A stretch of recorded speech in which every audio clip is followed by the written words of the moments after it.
अस्सलाम वालेकुम। उम्मीद करता हूँ कि तमाम तलबा और तालिबात खैरियत से होंगे। अल्लाह ताला आप सबको ज़िंदगी के हर मकसद में कामयाबी अता फ़रमाए। चैनल पे अगर नए हैं तो चैनल को सब्सक्राइब कर लीजिएगा, वीडियो को लाइक कर दीजिएगा और दोस्तों के साथ शेयर भी कर दीजिएगा। एक बड़ी इंपॉर्टेंट सी बात आपके साथ शेयर करनी है सब स्टूडेंट्स के साथ, आप लोगों के एडमिशन से रिलेटेड, आप लोगों के रिज़ल्ट से रिलेटेड। जैसा कि अभी पंजाब यूनिवर्सिटी का रिज़ल्ट आया है, तो उस रिज़ल्ट में कुछ स्टूडेंट्स ऐसे हैं जिनका रीअपियर इन ऑल सब्जेक्ट्स लिखा हुआ आ गया, लास्ट चांस था। अब कुछ स्टूडेंट्स की ना उसमें थोड़ी सी मिसअंडरस्टैंडिंग इस चीज़ की भी हो रही है कि यूनिवर्सिटी में ये होता है कि अगर आप फेल हो जाते हैं एज ए होल, तो आपको पार्ट 1 और पार्ट 2 दोबारा से पूरी डिग्री कंप्लीट करना पड़ती है। कुछ ऐसे भी स्टूडेंट्स हैं जिनके फॉर एग्जांपल इसमें पार्ट 1 और पार्ट 2 होता है। अब 2016 के बाद पंजाब यूनिवर्सिटी ने भी पार्ट 1 और पार्ट 2 सेपरेट कर दिए थे, बीए के भी, और आगे आके एडीए भी इसी तरह से हो गया। पहले ये होता था कि बीए बीएससी, बीए बी और बीएससी भी, इसके पार्ट 1 और पार्ट 2 थर्ड ईयर और फोर्थ ईयर कंबाइन होते थे। कंबाइन पेपर देना होते थे आपने 2 साल के बाद, और उसमें से अगर आप एज ए होल फेल हो जाते हैं एक पार्ट में से भी, एक पार्ट आपने टोटल क्लियर कर लिया, एक पार्ट में आप एज ए होल फेल हो गए, आपको पूरी डिग्री दोबारा से करना पड़ेगी। लेकिन अब जब पार्ट्स अलग हो गए हैं, पार्ट 1 अलग हो गया है, पार्ट 2 अलग हो गया है, तो यूनिवर्सिटी के अभी भी स्टिल अपडेट तो वही है कि एज ए होल फेल अगर हो जाते हैं, रीअपीयर इन ऑल सब्जेक्ट्स में आता है, तो आपको दोबारा से रीअपीयर होना पड़ेगा। लेकिन अब जो रिजल्ट आया ना स्टूडेंट्स का, उन रिजल्ट के नीचे लिखा हुआ होता है, नीचे रिमार्क्स में लिखा हुआ होता है कि ये पार्ट 1 में फेल है फलां एग्जाम में और रीअपीयर इन ऑल सब्जेक्ट्स, इसने दोबारा से एज ए फ्रेश कैंडिडेट या ऑल सब्जेक्ट्स को रीअपीयर करना है। पार्ट 1 होगा तो पार्ट 1 लिखा होगा, पार्ट 2 होगा तो पार्ट 2 लिखा होगा। ये तो चीज़ एक साइड पे हो गई कि आपने अगर पार्ट 1 में फेल हैं तो पार्ट 1 के पेपर देंगे, पार्ट 2 में फेल हैं तो पार्ट 2 के देंगे, और अगर एज ए होल दोनों में फेल हैं तो आपको दोबारा से पूरी डिग्री करना पड़ेगी।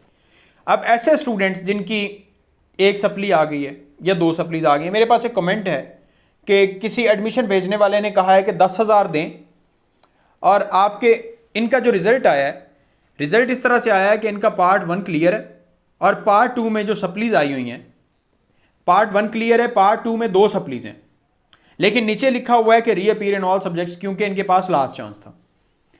तो अब किसी एडमिशन भेजने वाले ने कहा है कि 10,000 रुपया हमें दें और हम उस 10,000 में आप लोगों का आपका एडमिशन भेजते हैं और आपको सिर्फ 2 के ही पेपर देना पड़ेंगे। जब यूनिवर्सिटी ने आपको ये बोल दिया है कि रीअपीयर इन ऑल सब्जेक्ट्स, तो आप क्यों किसी थर्ड पर्सन पे बिलीव कर रहे हैं? अगर आप लोगों में से भी किसी के साथ ये मसला है तो प्लीज़ अपने हाथों एडमिशन भिजवाएं। जब 6,000 रुपया फ़ी है तो आप 10,000 क्यों पे करेंगे किसी को? अपने हाथों से एडमिशन भेजें, मैं रिक्वेस्ट करूंगा सबसे।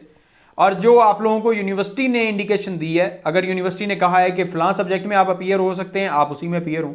अगर यूनिवर्सिटी ने बोल दिया कि रीअपीयर इन ऑल सब्जेक्ट्स, तो फिर यूनिवर्सिटी आपको मौका ही नहीं दे रही कि आप 2 सब्जेक्ट्स में अपीयर हो सकते हैं। जब यूनिवर्सिटी मौका नहीं दे रही तो कोई तीसरा बंदा कैसे आपके पेपर वहाँ पर 2 सब्जेक्ट्स के दिलवाएगा? सो आप लोग प्लीज़ इन छोटी छोटी चीज़ों को लेके एक तो खुद भी परेशान ना हुआ करें और लोगों पे बिलीव करना छोड़ें। जो यूनिवर्सिटी आपको, जो महकमा, जो इदारा, जिस इदारे से आप कंसल्टेड हैं, जिस इदारे से आप पेपर दे रहे हैं, जिस इदारे से आपको काम है, जिस इदारे से आपका ताल्लुक है, वो इदारा जो आपको इंस्ट्रक्शंस दे रहा है, प्लीज़ उन इंस्ट्रक्शंस को फॉलो करने की कोशिश करें। बाकी लोगों को मैं आपको अपनी तरफ खींचूंगा, कोई और आपको अपनी तरफ खींचेगा, आपका माइंड कहीं और जाएगा। सो अपने पैसे भी वेस्ट ना करें, अपना टाइम भी वेस्ट ना करें, और जो आपको यूनिवर्सिटी इंस्ट्रक्शंस दे रही है उसको फॉलो करते हुए अपना एडमिशन भिजवाएं और उसी तरह से पेपर दें ताकि आपकी डिग्री कंप्लीट हो जाए। क्योंकि अब हर छोटी छोटी चीज़ पे ना यूएमसी भी बन रही है। अब एक स्टूडेंट का मैंने लास्ट रिजल्ट देखा, उसने एप्लीकेशन भी दी यूनिवर्सिटी को, तो उसकी जो प्रॉब्लम आई है वो मैं आप लोगों के साथ नेक्स्ट वीडियो में शेयर कर देता हूँ, वो भी आप लोग देख लीजिएगा। अगर किसी को प्रॉब्लम हो ऐसी तो प्लीज़ ये जो है ना, लोगों के पीछे लग के अपने काम करना छोड़ दें, अपने हाथों से खुद करें और हर एक चीज़ को प्रॉपर करने की कोशिश करें। अल्लाह हाफिज़।